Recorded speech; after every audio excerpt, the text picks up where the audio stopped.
Buenas noches, bienvenidos todos.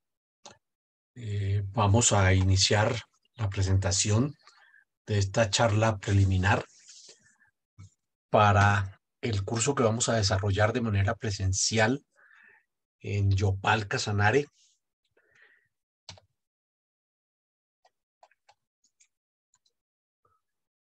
Este curso tendrá una duración de 2 días. El día viernes 29 haremos una jornada teórica en el auditorio de Fede Arroz. Ahí encontramos la dirección.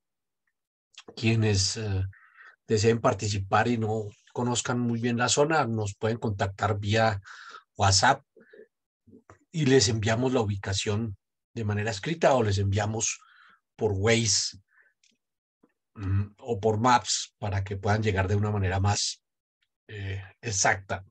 El curso lo iniciamos a las 7 de la mañana. En 45 minutos esperamos realizar las inscripciones de los participantes que lleguen de las diferentes partes del Casanare para iniciar sobre las 7:45 hasta las 8 los actos protocolarios de instalación y hacemos una breve presentación de los participantes para iniciar ya de manera real a las 8 de la mañana hasta las 12 de la mañana la primera parte de la jornada académica y luego reiniciar a la 1:30 hasta las 6 p.m. El día 30 haremos una jornada de campo, es sábado, visitaremos 2 fincas de la región. La primera es una finca en donde visitaremos un cultivo de maíz que está en proceso de recolección. Veremos además ahí la manera como se diseña el lote, cómo se hace todo el ejercicio del cultivo de maíz y todo lo que tenga que ver con la parte agronómica y los momentos de cosecha y la evaluación de los rendimientos. Sobre las 11 de la mañana estaremos saliendo hacia Nunchía, que queda 1 hora más o menos de donde estaremos en la mañana, y allá veremos una cosecha de sorgo y también hablaremos de la parte agronómica del sorgo. El curso tiene una duración de 2 días, como les dije, y tiene un valor de 120,000 pesos para las personas que paguen hasta el 26, haciendo consignaciones en esta cuenta de ahorros del Banco de Colombia. Pueden hacer un giro por Efecti o por Nequi y nos envían a cualquiera de estos números el comprobante de consignación. Los pagos el día del evento tienen un valor de 150,000 pesos y tenemos una promoción para que haya grupos de 3 personas que puedan tener un beneficio si hacen una sola consignación pagando 300,000 pesos. Este curso está patrocinado por Nutreco, que es una casa productora importadora, perdón, de inoculantes para la fermentación, mejorar la fermentación de los ensilajes. Estos inoculantes son producidos en Austria y nosotros hacemos la distribución para una buena parte del país. También son patrocinadores Imecol y CAIS, que son representantes de maquinaria agrícola para la región del Casanare. Vamos a dar entonces inicio a una revisión muy corta del programa académico y lo primero que trataremos será una introducción general en la que hablaremos de las realidades del Casanare en cuanto a las perspectivas que tiene la ganadería como factor de desarrollo. Es importante hablar de la estacionalidad de los partos que están marcados por la misma estacionalidad de las lluvias y analizar el impacto de la mortalidad y la reproducción sobre la productividad de los predios ganaderos. El otro punto que vamos a tratar es el de los beneficios del ensilaje. ¿Por qué debemos ensilar? Y obviamente, pues aquí aparece el tema de la crisis tan grave que se presenta en los meses de enero, febrero, marzo en la región por la escasez tan marcada de alimentos forrajeros en la sabana. Y nosotros sostenemos que en el Casanare hay que guardar comida necesariamente sí o sí para fortalecer el desarrollo ganadero. Es importante destacar que si bien en muchas partes del mundo almacenar comida es una necesidad, aquí en el Casanare mm, es una prioridad, es un requisito indispensable porque estaremos reduciendo, con el suministro de ensilajes, estaremos reduciendo la mortalidad, estaremos reduciendo la pérdida de la presentación de calores y seguramente con esto del suministro de ensilajes estaremos mejorando la natalidad. Aquí hay una presentación, una diapositiva sobre cómo está distribuido el ganado, la población ganadera en Colombia. Tenemos que más o menos hay una distribución de una población de 27.239.000, es la cifra, pero puede estar alrededor de unos 27,5 millones. Tenemos las 5 regiones. Obviamente la zona pacífica es la zona que menos ganadería tiene. Luego está la zona de la Amazonía, que tiene un 9,8% de la población. La Orinoquía, que comprende Arauca, Meta, Casanare eh, y algo del Guaviare, mm, tiene un 21% de la población. Y la zona andina, que es la toda la zona de las cordilleras, pues tiene la mayor población. Y miremos entonces que entre estos 5 departamentos que tienen la más alta población, Casanare está en el segundo lugar y tiene una población de 2,273,000 habitantes, cabezas de ganado, de las cuales el 54% son hembras adultas mayores de 3 años. Y hago este comentario porque nos va a servir para hacer unos cálculos sobre el mercado potencial que tienen los ensilajes en esta zona, que como lo dice esa diapositiva, se ve muy, muy afectada por la reducción de la oferta de forrajes en las épocas de verano. Si nosotros tomamos la, el 54% de la población del Casanare y asumimos que estas son hembras, entonces según esta diapositiva, estas cifras, pues entonces vamos a tener que para la proyección que quiero hacer, eh, vamos a trabajar con 1,227,500 hembras.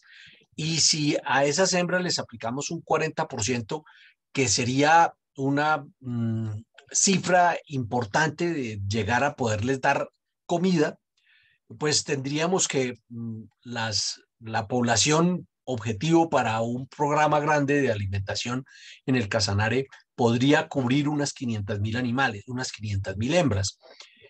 Si asumimos que esas hembras necesitan comida en los 90 primeros días del año, más o menos, eh, consumiendo 10 kilos de ensilaje diarios para que tengan un consumo aproximado de 3 kilogramos de materia seca, tendríamos que aproximadamente producir unas 450,000 toneladas de comida, lo que equivale a unas 12,800 hectáreas de maíz o de sorgo o inclusive de pastos de corte plantados. Eh,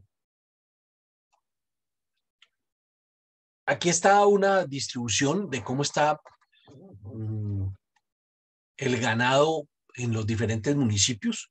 Vemos entonces que la parte norte, Paz de Ariporo, Hato Corozal, Yopal, San Luis de Palenque, Trinidad hasta Tauramena, más o menos, hay una muy buena Orocué, Agua Azul. Hay una buena participación de la ganadería y yo he querido ubicarlos en el mapa de esta manera para hacernos una idea de cómo está distribuida la población ganadera. Hay que tener en cuenta que el Casanare tiene una distribución de lluvias muy particular. Todos sabemos que tenemos una presentación monomodal de las lluvias. Y esta diapositiva, esta imagen del IDEAM nos dice que puede haber una precipitación entre 2.000 y 3.500 milímetros promedios anuales y nos deja ver cómo están distribuidas las lluvias por zonas.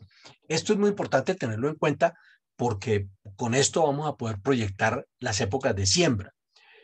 Esa distribución ya planteada en términos de calendario nos permite observar entonces que la mayor época de lluvias está entre marzo, mediados de marzo y a mediados de septiembre son las épocas duras de lluvia, teniendo en cuenta que sobre junio, julio disminuyen, empiezan a disminuir.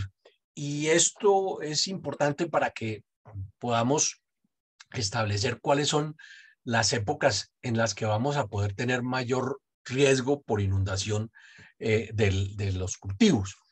Esta gráfica nos representa también el porcentaje de humedad relativa, que también tenemos que tenerlo en cuenta para la siembra de nuestros cultivos. Hay que entonces identificar cuál es el momento en el que necesitamos más forraje, que todos sabemos que es al principio del año por una época de sequía muy alta. Y también en algunas partes, tal vez hacia el norte, más al norte, tendremos épocas del año en donde la dificultad de pastorear algunas zonas muy inundables, que no son propiamente bajos, pero que sí se inundan demasiado, pues generan una degradación del suelo por encharcamiento y hay una reducción en el consumo de materia seca y en el aprovechamiento de los forrajes por ser estos demasiado suculentos, y eso genera también una dificultad en el desarrollo de los animales en esos días en que hay demasiado encharcamiento. Esa última frase que aparece ahí, pues hay que tenerla en cuenta, que sin importar la condición, guardar dinero es guardar alimento es una garantía. Entonces, eso es extrapolable a todos los sectores ganaderos del mundo, pero mucho más en la zona en donde estamos pretendiendo difundir la cultura de los ensilajes. Voy a hacer un recuento muy concreto de lo que haremos, de los capítulos que veremos durante el día de la conferencia en salón, que es el día viernes, y al final vamos comentando también qué vamos a hacer el día de práctica. Entonces, el primer capítulo es el de unos conceptos básicos que yo lo he llamado marco teórico, en el que vamos a hablar de la definición del ensilaje para que sepamos realmente qué es un ensilaje y hacer un análisis de las definiciones que se han venido dando desde 1950 tal vez y cómo han venido evolucionando de acuerdo con las investigaciones y el conocimiento que se ha tenido de esta tecnología. Esas definiciones incluyen los procesos de fermentación, la microbiología, la bioquímica, todo lo que sucede en estos tres conceptos. Hay que identificar muy bien los enemigos del ensilaje, que son el oxígeno y la humedad, y hay que hablar entonces de los inoculantes estabilizadores de la fermentación, que son una herramienta para mejorar la eficiencia y reducir las pérdidas que se suceden por los procesos biológicos naturales dentro del el silo en la etapa de maduración. Hay que hacer énfasis en que nosotros promovemos el uso de los mapas de procesos, que no son otra cosa que diseñar en un papel cada una de las rutas que tiene el proceso de lo que vamos a hacer, identificar los tiempos, los movimientos, quién va, quién viene, de dónde a dónde, cuánto tiempo se demora, qué influencia hay en el consumo de combustibles, cuánto necesitamos tener en cuanto a maquinaria y a insumos. Para todo esto hay que incentivar el uso de los proyectos documentados, de diseñar un proyecto muy bien construido, que tiene que arrancar de el diseño de una estrategia alimenticia que incluya el ensilaje como uno de sus elementos. Para eso hay que calcular el volumen del que vamos a suministrarle a cada animal y por cuánto tiempo, para poder determinar un volumen general durante el periodo de alimentación y con eso poder establecer o calcular el área de siembra que requerimos y así establecer los requerimientos de insumos, maquinaria, equipos. Y luego, con eso, pues ya podemos identificar los proveedores que nos van a suministrar los insumos y hacer cotizaciones y tomar decisiones financieras que nos permitan hacer el ejercicio a un bajo costo. Indiscutiblemente hay que elaborar un presupuesto de gastos, saber exactamente cuándo necesitamos la plata y qué tanta plata necesitamos, qué tanto dinero equivale a la ejecución del proyecto. Y para esto nosotros hemos diseñado una herramienta en Excel que nos permite elaborar el presupuesto con todos los ítems que nosotros hemos encontrado que se necesitan para la construcción de un buen presupuesto. Ese presupuesto nos va a servir después para hacer otro ejercicio que es la ejecución presupuestal, que no tiene nada diferente a que es el control que nosotros hacemos ya en el momento de la ejecución, de cuánto gasto en cada cosa y poder comparar lo que yo presupuesté con lo que gasté para saber qué tan acertado estoy o en dónde me desfasé.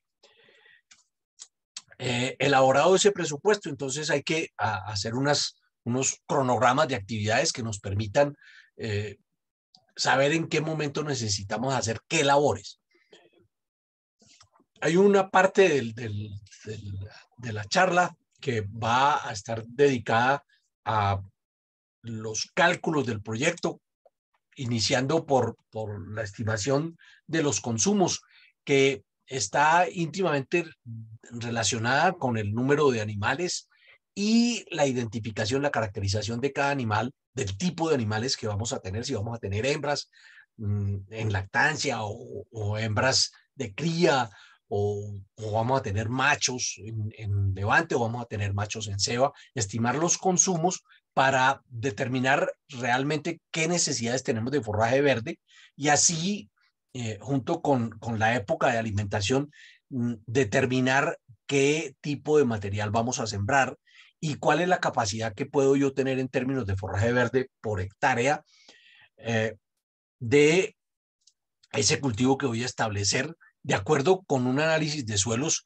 y unas acciones de fertilización y aplicación de correctivos que yo hago para mejorar los resultados agronómicos. Con eso ya entonces nosotros podemos determinar el área de siembra, la cantidad de semilla, los insumos, los recursos humanos, el recurso de equipo, dinero, y podemos establecer la fecha de siembra de acuerdo con el uso, con la época de uso. Tenemos que hacer esa relación, cuándo lo necesito sembrar y conocer el ciclo vegetativo del cultivo que voy a sembrar. Para eso entonces necesitamos tener muy bien diseñada una estrategia de cosecha y establecer unos controles para obtener forrajes de óptima calidad, haciendo mucho énfasis en que hay que construir un presupuesto muy ajustado a la realidad.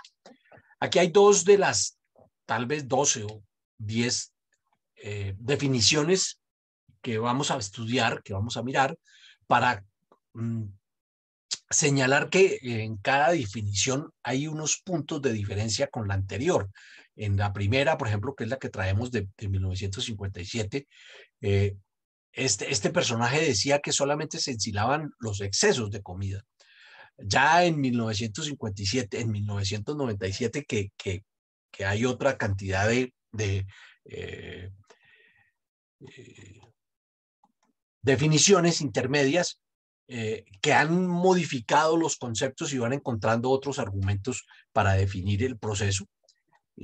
Aquí en el 97 ya se habla de que es una fermentación, que hay que tener al abrigo del aire, que la humedad, que la acidificación, y van encontrándole y van introduciendo en la definición nuevos conceptos. Eso lo vamos a recrear de una manera muy importante.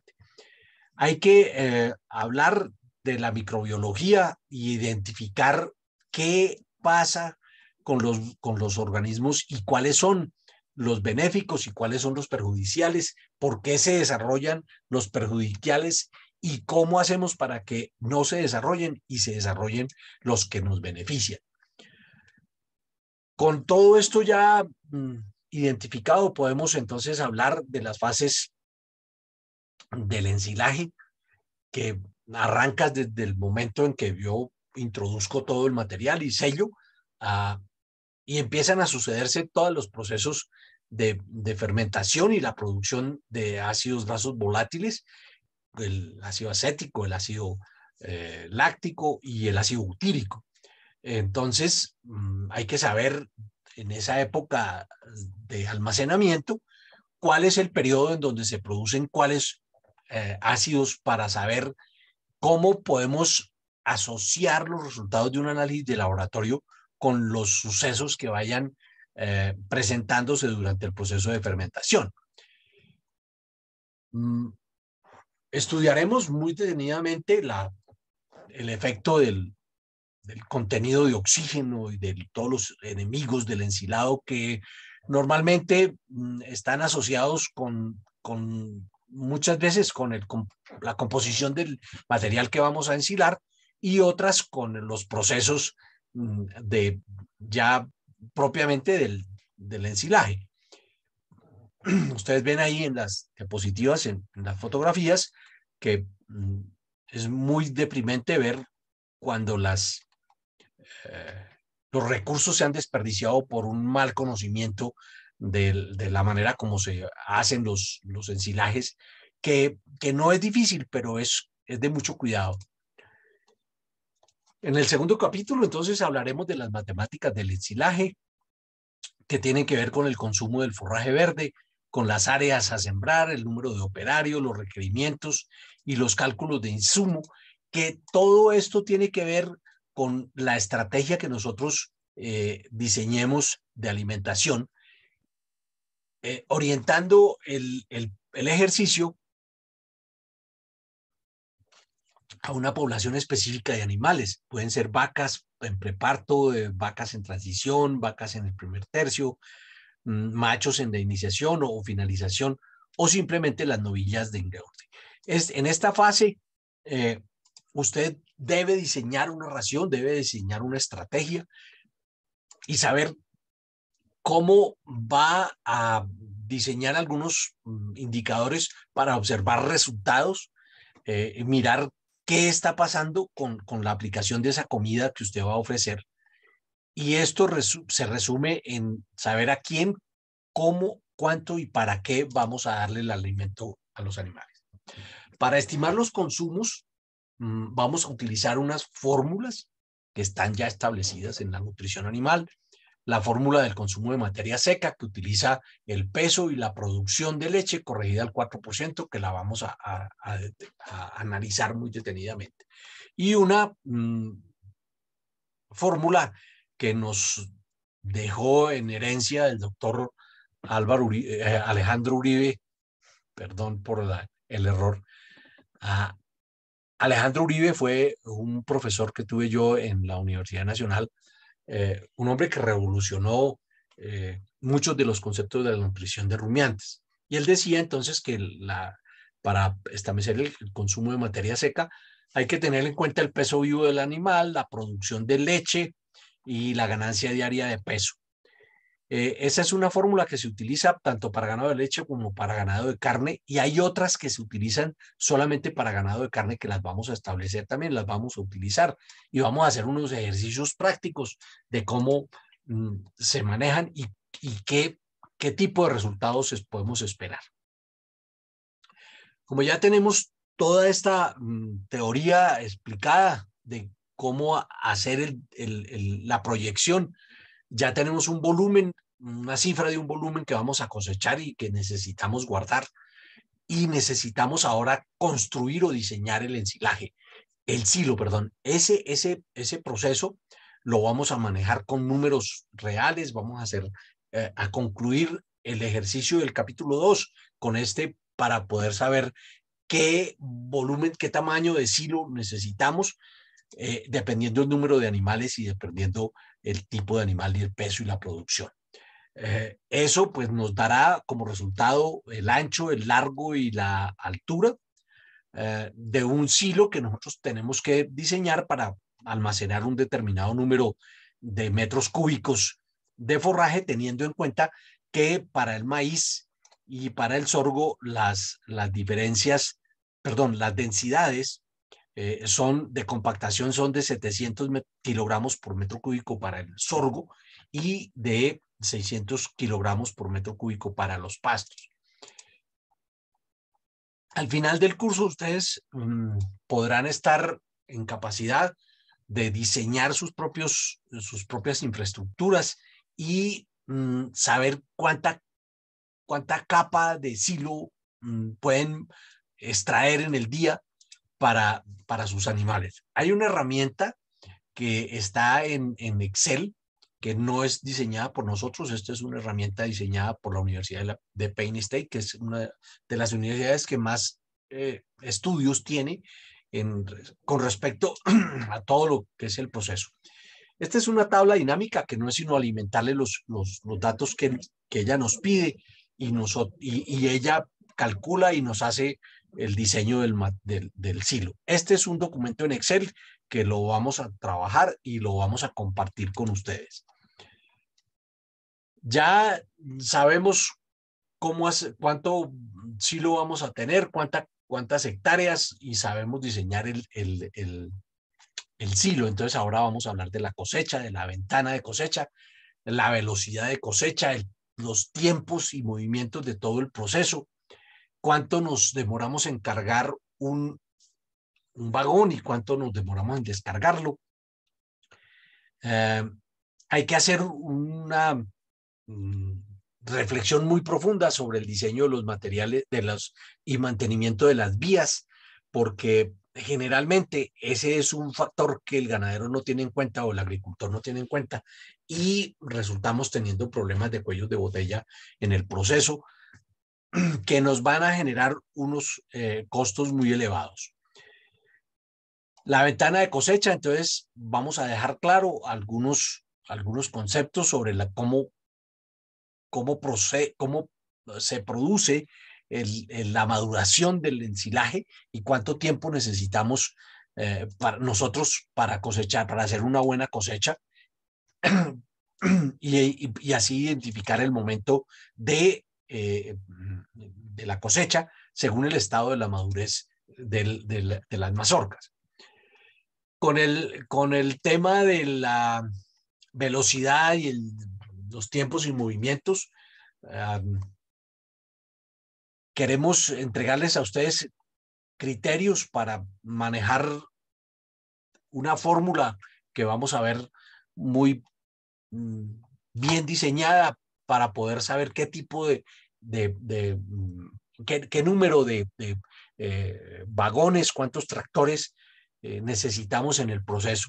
Y para eso necesitamos determinar el tiempo de llenado, que lo vamos a llamar T1, y vamos a tener otro tiempo que tenemos que identificar, que es el T2, que es el tiempo de ida y vuelta desde el momento del enganche para ir a recoger con un tractor de apoyo hasta volver al lote al sitio del lote donde vamos a hacer el ensilaje. Y el tiempo 3, que es la velocidad de descargue. Esos tres tiempos manejados en una fórmula nos dan los requerimientos de maquinaria. Durante el tiempo que he estado vinculado a este tema, me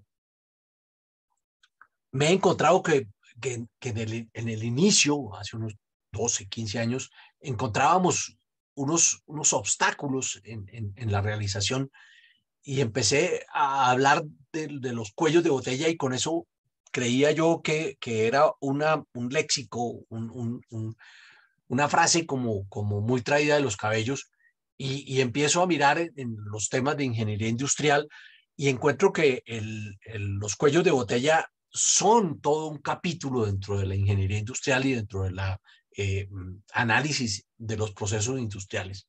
Y pues hay que aplicarlos a esto porque es un concepto que marca la diferencia entre un silo de muy alto costo por ineficiencia en los procesos y un silo de un costo equilibrado por una buena proyección. Para esto, entonces, hay que identificar dónde están los posibles puntos en los que se puede presentar un cuello de botella, que es un atascamiento en el proceso. Ahí puede estar presente la velocidad de la cosecha, si la máquina se vara, si se entierra, todo esto. El tiempo de ida y vuelta, la velocidad de los tractores, el mismo piso de las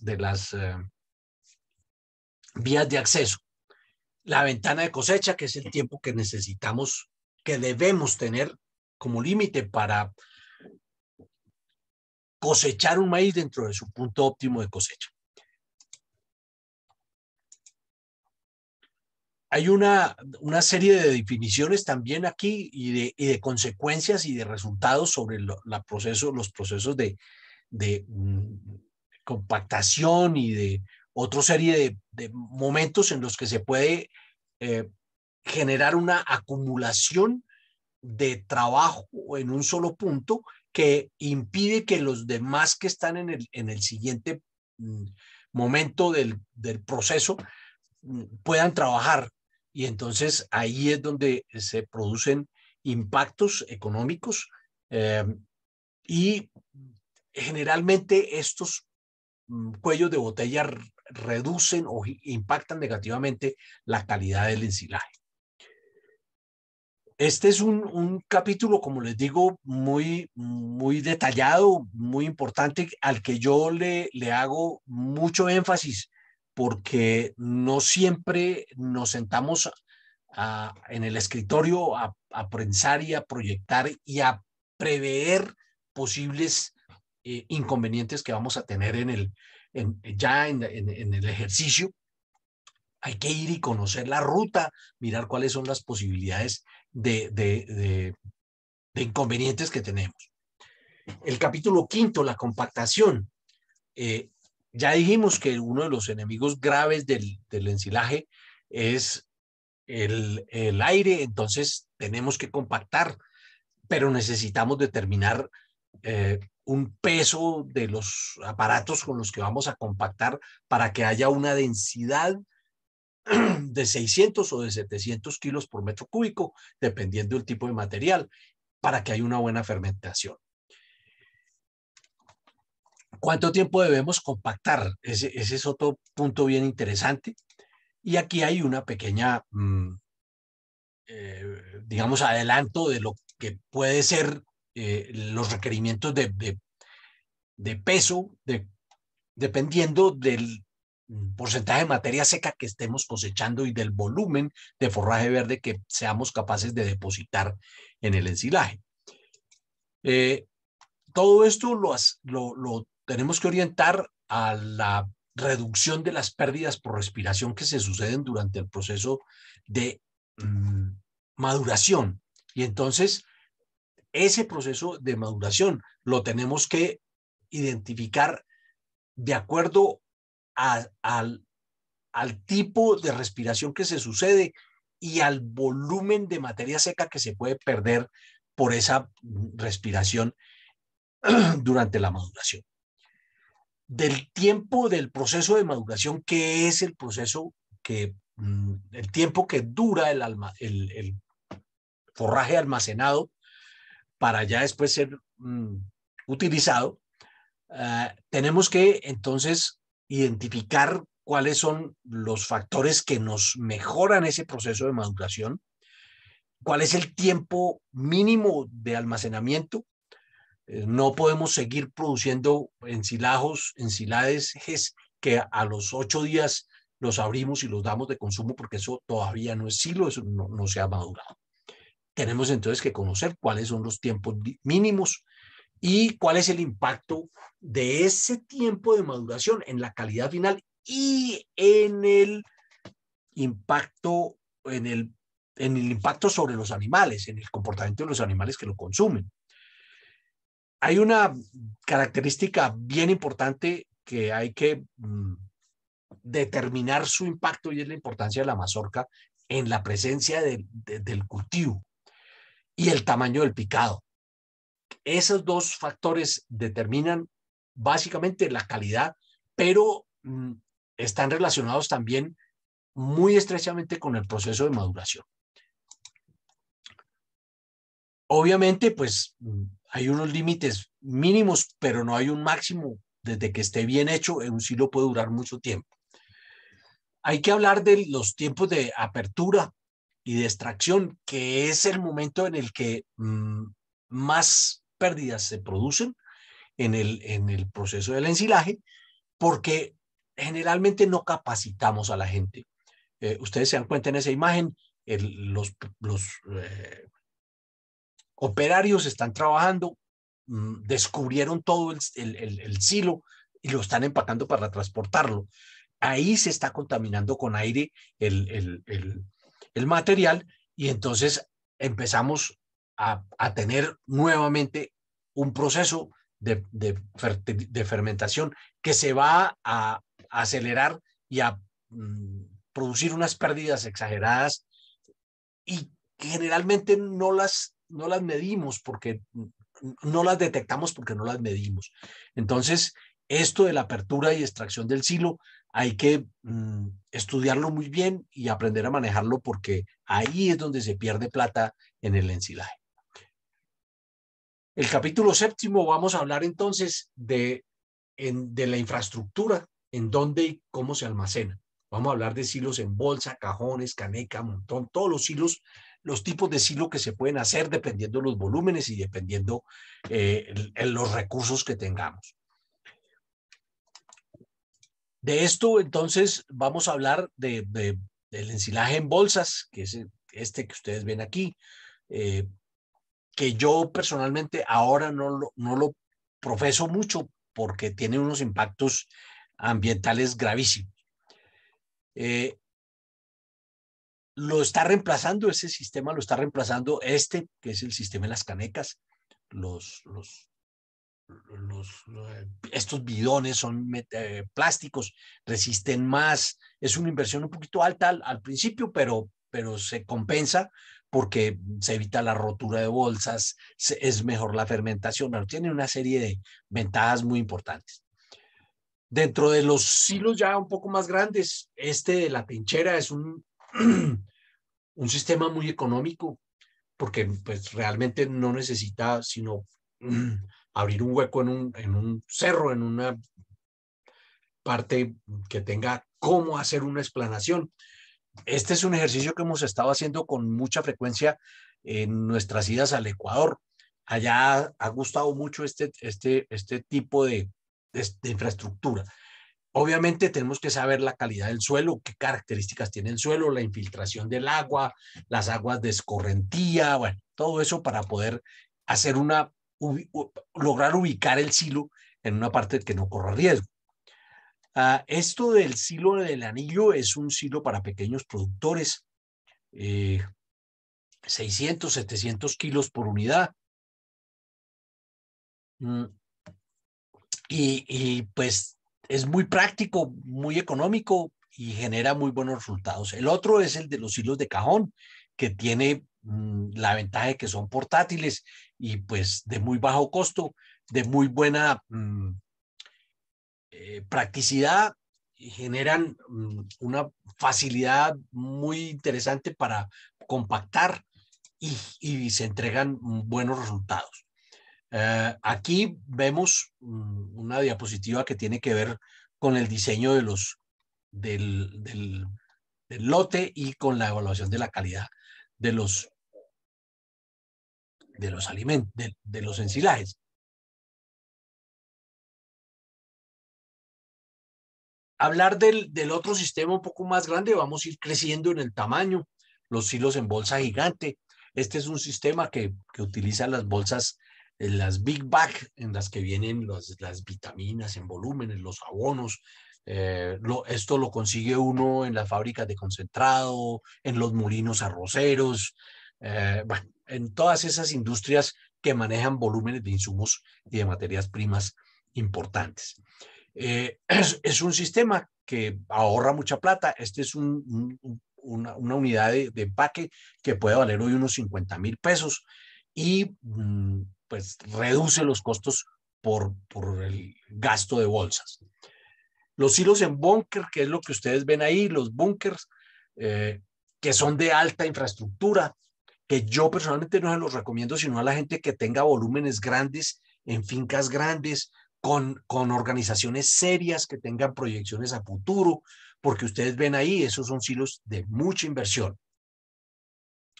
En esas tres baterías que hay ahí, puede haber almacenadas en estas dos, puede haber almacenadas en cada una unas 800 toneladas de comida. Entonces ustedes se dan cuenta, es una batería que puede tener unas 2.400 toneladas de comida guardadas.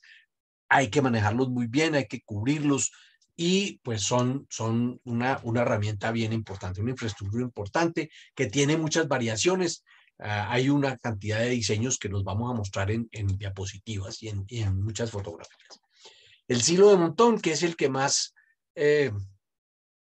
me parece a mí que es económico, el más versátil, el más fácil de ubicar, el más fácil de hacer, pero tiene sus bemoles porque mal hecho genera muchas pérdidas. Aquí hay que trabajar muy bien la compactación, el diseño, la conformación y sobre todo el proceso de llegada de material al silo. Ustedes se dan cuenta, esto es un proceso, un silo que estamos haciendo en forma de cuña. Aquí está más alto. Esto es en las primeras de cambio. Hoy estamos haciendo silos hasta de 2 metros aquí, con una rampa, con un desnivel que nos permite la entrada y la salida de los tractores de manera muy fácil. El diseño y la conformación del ensilaje de montón depende mucho también de los recursos de maquinaria que tengamos y de la capacidad de ingenio que tenga la gente para utilizar los recursos.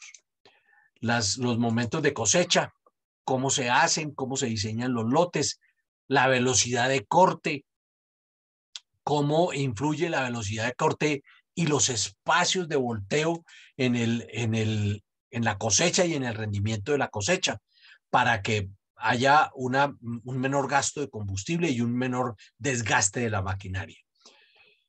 Los momentos de descargue, importantísimo trabajarlos para hacer mucho más eficiente la cosecha. Acordémonos que tenemos solamente 5 o 6 días, dependiendo de la altura sobre el nivel del mar y la radiación que tengamos para hacer una cosecha de maíz o de sorgo, para que no se nos pase de tiempo de cosecha. Silos muy grandes, esto es un silo de avena, más o menos unas 1.600 toneladas de comida, que se pueden hacer, no es difícil, pero hay que tener mucha milimetría en el ejercicio. Uh, para llegar a esto de los silos de alto volumen, los silopress que llamamos, yo los llamo también de túnel en bolsa gigante. Hablar de la calidad de las bolsas, el costo, el impacto que tiene esto sobre el medio ambiente y una cosa muy interesante que tiene esto y es el análisis de cómo funcionan los desplazamientos de las maquinarias y el alto volumen de maquinaria que necesitamos para realizar este tipo de ensilajes. El uso de las máquinas embutidoras, de los carros descargadores de descargue lateral, la aplicación de los inoculantes. Ahí ustedes lo ven cómo funciona. Obviamente hay que hablar de ensilaje de pasto de corte y cuando hablamos de pasto de corte, hoy en día en Colombia se habla de pasto Cuba 22 básicamente y de todos sus primos y parientes que son los del género Penicetum. De esto pues hay que determinar la época y el momento de corte, cómo estimamos los procesos, los volúmenes de forraje verde que podemos cosechar, cuál es la altura de corte, cómo incide el corte mecánico sobre el comportamiento de la planta en el futuro. Hablar del proceso de deshidratación y marchitamiento que nos permite mejorar el contenido de materia seca y reducir el impacto que tiene la alta humedad sobre el proceso de fermentación. Hay que dedicarle unos buenos minutos a desmitificar el uso de la melaza, de la sal y de la urea en estos tipo de silos con este tipo de material. Ahí hay una cantidad de errores que se cometen y eso genera una pérdida de dinero importantísima. Hay que hablar entonces de cómo podemos corregir esa materia seca que tienen tan baja los pastos de corte. Podemos mezclarlos con maíz, podemos mezclarlo con maíz quebrado, con salvao, con palmiste, perdón, todo con el propósito de mejorar un poco la mezcla final. Y pues para eso, para poder hacer eso, tenemos que conocer muy bien los procesos de fermentación.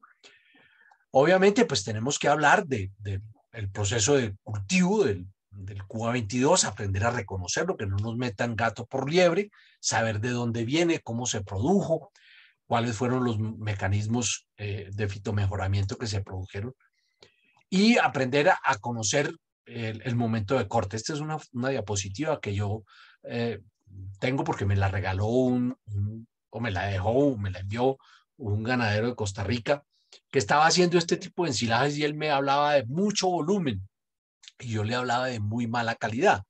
¿Por qué? Porque todo esto que ustedes ven amarillo aquí seco son, digamos, volúmenes de forraje que tienen mucha lignina y él se conforma con mirar la altura. Decía 3 metros de altura, sí, claro, pero de los 3, el primer metro del suelo para arriba no le sirve porque es un material que tiene mucha lignina.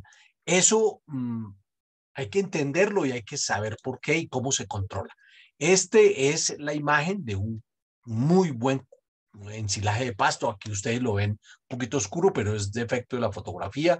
Yo no soy un excelente fotógrafo, soy más o menos buen zootecnista, pero no soy un excelente fotógrafo y no tengo los equipos para tomar fotografías de muy alta resolución. Aquí se ve un ensilaje de pasto de corte muy bien realizado en una bolsa.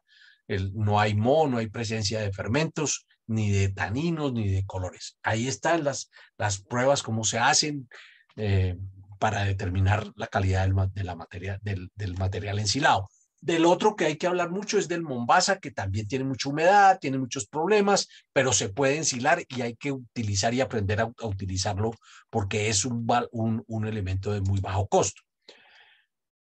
Hay que dejar muy en claro que las maquinarias para cosecha de forrajes de pastos de corte y pastos de pastoreo son diferentes a las de maíz y hay que saber por qué y aprender a a identificarlas, cuáles son y qué anchos de corte tienen.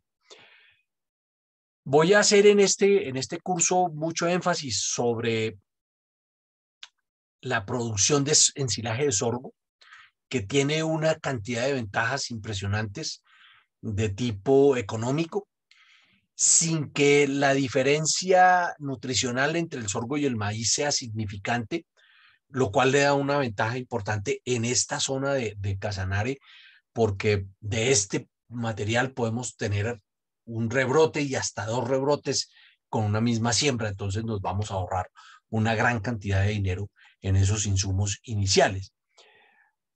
De los dos materiales, el sorgo y el maíz, vamos a hablar del momento de la cosecha, cómo se madura, cómo se produce el cuajamiento de los almidones, que son lo que nos importa como fuente de energía.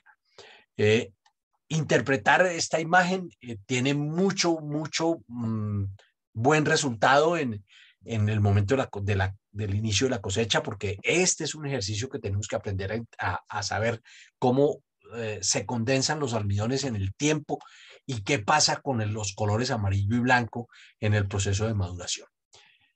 Todo eso para saber en qué momento tenemos mayor cantidad de almidones en la mazorca, que es lo que nos interesa realmente, porque el ensilaje es una fuente de materia seca, de buena fibra y de energía, no de proteína.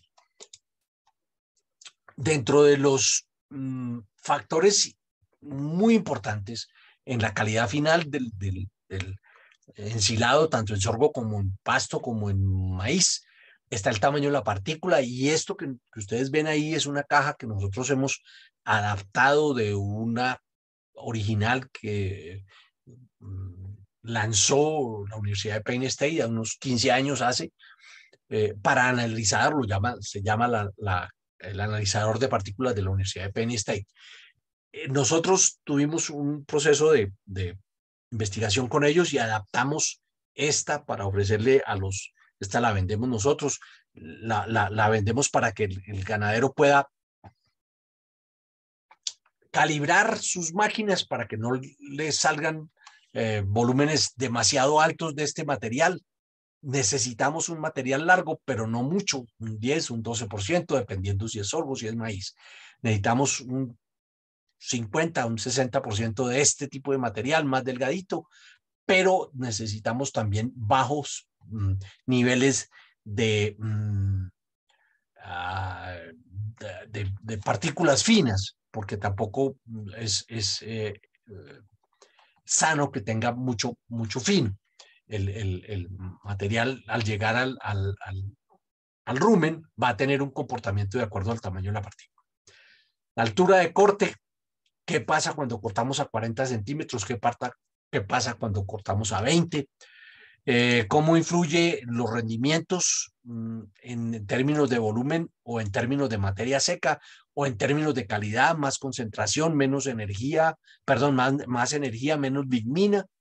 Y eso nos lleva a analizar o llegar ya a un punto muy crucial en el uso del ensilaje, que es la calidad de la materia del ensilaje con respecto al porcentaje de granos y a su aporte de energía. El ensilaje de sorgo, entonces vamos a hablar del cultivo, vamos a ir a visitar un cultivo de sorgo, vamos a ver realmente qué pasa con el cultivo, cómo es el proceso de maduración de la panoja, cuáles son los cuidados que hay que tener para no tener tantas pérdidas de grano, en dónde está la materia seca del cultivo. La altura de corte de ese cultivo también es importante, aprender a manejarla y sobre todo aprender a manejar el rebrote y el segundo cultivo. De los dos, de los tres, de sorgo, maíz y de pastos de corte, para los tres existen aditivos especiales que no son otra cosa que unas sustancias que se aplican con algún propósito específico. Hay unos energizantes, absorbentes, inhibidores, nutrientes y estimulantes de la fermentación. Vamos a identificarlos y vamos a ver por qué se usan y por qué no se usan. Esta es una teoría, una tecnología que ha crecido a partir de 1970 con el uso de bacterias mejoradoras de la fermentación, que lo que hacen es aumentar la población de bacterias acidolácticas y con eso aumentar la velocidad de descenso del pH para que las pérdidas por respiración sean las menores, teniendo en cuenta que así se aumenta la población de las bacterias benéficas del tiempo de fermentación. En cuanto a los cereales, a los forrajes de maíz y sorgo, hay que hablar de qué se puede cosechar, de qué parte de la planta se puede cosechar, qué pasa cuando ensilamos plantas sin mazorca, qué pasa cuando ensilamos solo el tolo con poco tallo, cuál es el efecto de esa altura de corte o de ese sistema de corte sobre el contenido final. Por último, hablaremos de la calidad del producto final, que es, digamos que lo que realmente vamos a perseguir es producir una muy alta calidad. Hablaremos de los tipos de calidad que los tenemos aquí en esta otra diapositiva, la calidad sensorial, que son las características organolépticas, la nutricional, que tiene que ver con los componentes ya propiamente nutricionales, la calidad digestiva, la fermentativa, la microbiológica. Y vamos a relacionar esto con los análisis de laboratorio bromatológico para poder aprender a interpretarlos, que son una herramienta importante en el momento en que nosotros estamos haciendo uso del ensilaje en la inclusión en una ración. Esta es otra herramienta que les vamos a ofrecer.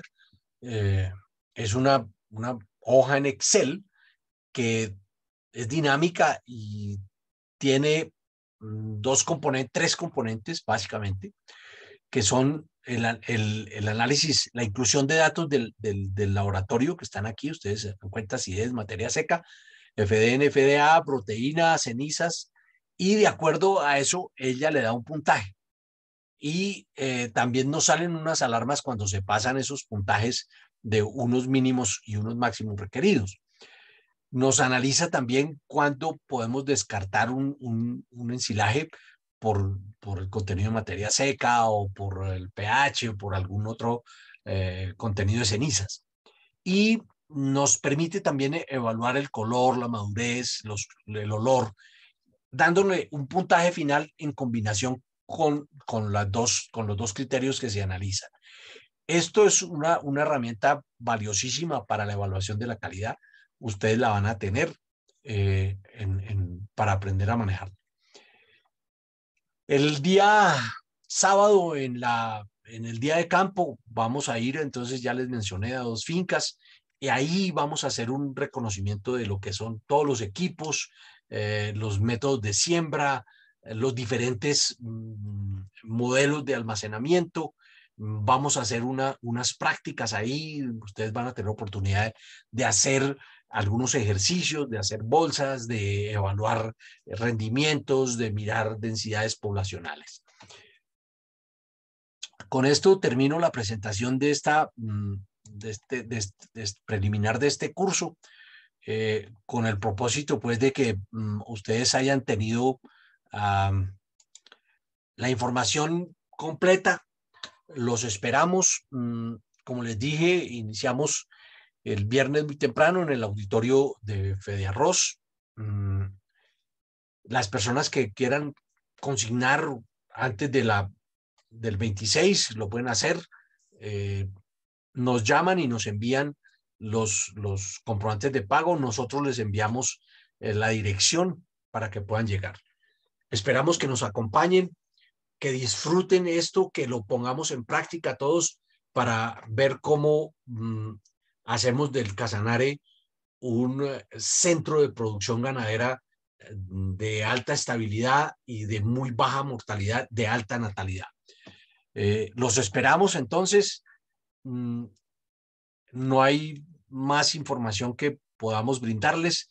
De todas maneras, hemos querido en esta noche presentar lo más básico y lo más concreta la información. Buenas noches, que tengan un feliz fin de semana.